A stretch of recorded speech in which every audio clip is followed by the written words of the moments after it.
Assalamualaikum warahmatullahi wabarakatuh. Perkenalkan, nama saya Dea Aulia dengan NIM 225120118, jurusan Ekonomi Syariah 3 semester 2. Tujuan saya membuat video ini untuk memenuhi tugas mata kuliah Sejarah Pemikiran Ekonomi Islam. Saya akan menceritakan bagaimana sejarah perkembangan pemikiran dan kebijakan ekonomi Islam pada masa dinasti Umayyah. Setelah wafatnya Rasulullah Shallallahu Alaihi Wasallam pada tahun 632 Hijriah, pemerintahan umat Islam dilanjutkan dengan masa Khulafaur Rasyidin yang dimulai oleh Abu Bakar dan diakhiri oleh Ali bin Abi Thalib. Kemudian setelah meninggalnya Ali bin Abi Thalib karena terbunuh, dan kemudian orang-orang Madinah membayat Hasan bin Ali. Namun, Hasan bin Ali menyerahkan jabatan kekhalifahan ini kepada Muawiyah bin Abi Sofyan. Hasan bin Ali melakukan hal itu untuk menjaga persatuan dan terjaganya darah kaum muslimin. Setelah sebelumnya terjadi perpecahan yang pada masa itu sedang dilanda bermacam fitnah yang dimulai sejak terbunuhnya Utsman bin Affan, pertempuran Siffin, perang Jamal, terbunuhnya Ali bin Abi Thalib, serta pengkhianatan dari orang-orang Khawarij dan Syiah. Kekhalifahan Umayyah adalah kekhalifahan Islam pertama setelah masa Khulafaur Rasyidin yang memerintah dari 661 sampai 750 Masehi di Jazirah Arab yang berpusat di Damaskus, Syria, serta dari 756 sampai 1030 Masehi di Cordoba, Andalusia atau di Spanyol. Masa kekhalifahan dinasti Umayyah hanya berumur 90 tahun yang dimulai pada masa kekuasaan Muawiyah bin Abi Sofyan, di mana pemerintahan yang bersifat sistem pemerintahan Islam yang dulunya bersifat demokrasi berubah menjadi monarki atau turun-temurun. Dinasti Umayyah ini terdapat 14 khalifah yang bergantian memimpin. Dalam masa pemerintahan dimulai Muawiyah I bin Abu Sofyan, yang kedua Yazid bin Muawiyah, yang ketiga Muawiyah II bin Yazid, yang keempat Marwan bin Hakam, yang kelima Abdul Malik bin Marwan, yang keenam Al-Walid bin Abdul Malik, yang ketujuh Sulaiman bin Abdul Malik, yang kedelapan Umar bin Abdul Aziz, yang kesembilan Yazid bin Abdul Malik, yang ke-10 Hisham bin Abdul Malik, yang ke-11 Al-Walid II bin Yazid, yang ke-12 Yazid III bin Walid, yang ke-13 Ibrahim bin Malik, yang ke-14 Marwan II bin Muhammad. Namun dari 14 khalifah tersebut, hanya 3 khalifah yang memiliki kontribusi begitu besar terhadap kemajuan serta perkembangan dalam aspek administrasi negara dan pengembangan ekonomi Islam. 3 khalifah tersebut diantaranya adalah Muawiyah bin Abu Sofyan, Abdul Malik bin Marwan, serta Umar bin Abdul Aziz.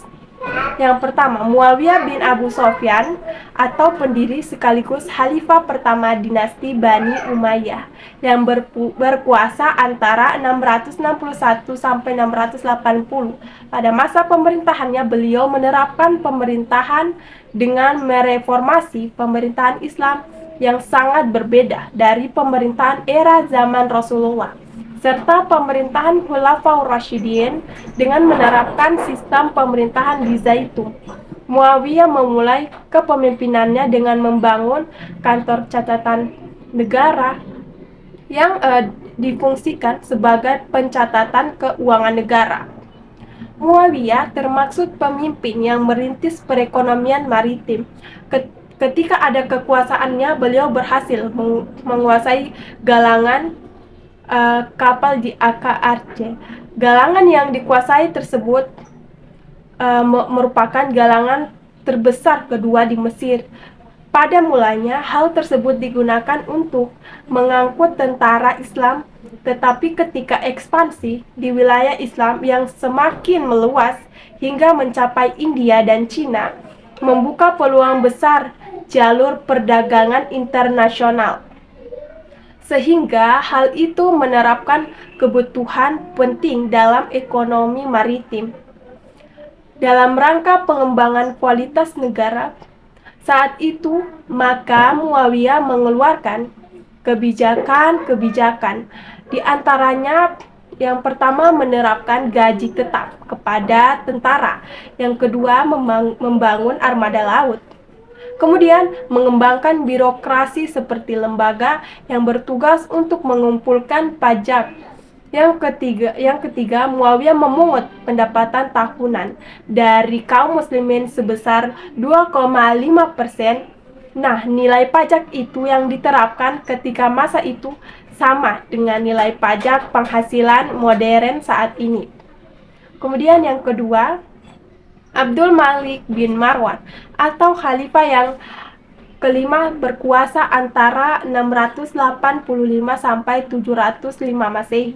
Pada masa pemerintahannya banyak mendapat pencapaian yang berdampak bagi Suriah, dan kekhalifahannya ia berhasil menyatukan seluruh kekhalifahan yang berpusat di Suriah dan mengakhiri perang saudara Islam yang kedua sekitaran 680 sampai 692 Masehi. Kemudian pada masa pemerintahannya mengalami kemajuan yang sangat signifikan. Hal tersebut didukung dengan keteraturan dalam pengelolaan pendapatan negara, perkembangan dalam bidang perdagangan dan perekonomian, serta terjaminnya keamanan negara yang membawa masyarakat pada tingkat kemakmuran. Adapun kebijakan-kebijakan yang diberikan Abdul Malik bin Marwan dalam masa kepemimpinannya, yang diantaranya adalah yang pertama, penerbitan mata uang, yang kedua, lembaga pos, yang ketiga, pembatasan urbanisasi, yang keempat, pertanian, yang kelima, perdagangan, yang keenam, haraj, yang ketujuh, zakat. Kemudian yang ketiga, Umar bin Abdul Aziz atau khalifah yang ke-8 yang berkuasa antara 717 sampai 720 Masehi. Pada masa Umar bin Abdul Aziz adalah masa-masa di mana pembersihan kebijakan, yakni menghapus semua kebijakan-kebijakan yang merugikan, serta menumbuhkan kembali kebijakan-kebijakan yang selaras dengan kebijakan pada masa Rasulullah dan Khulafaur Rasyidin.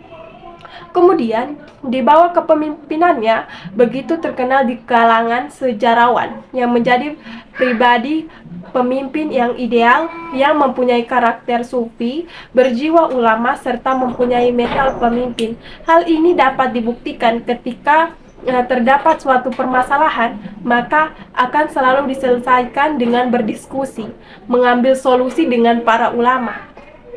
Jiwa sufinya tertonjol ketika diangkat menjadi pemimpin yang memerintahkan seluruh anggota keluarganya untuk menyerahkan seluruh kepemilikan harta yang diperoleh secara syubhat kepada Baitul Mal.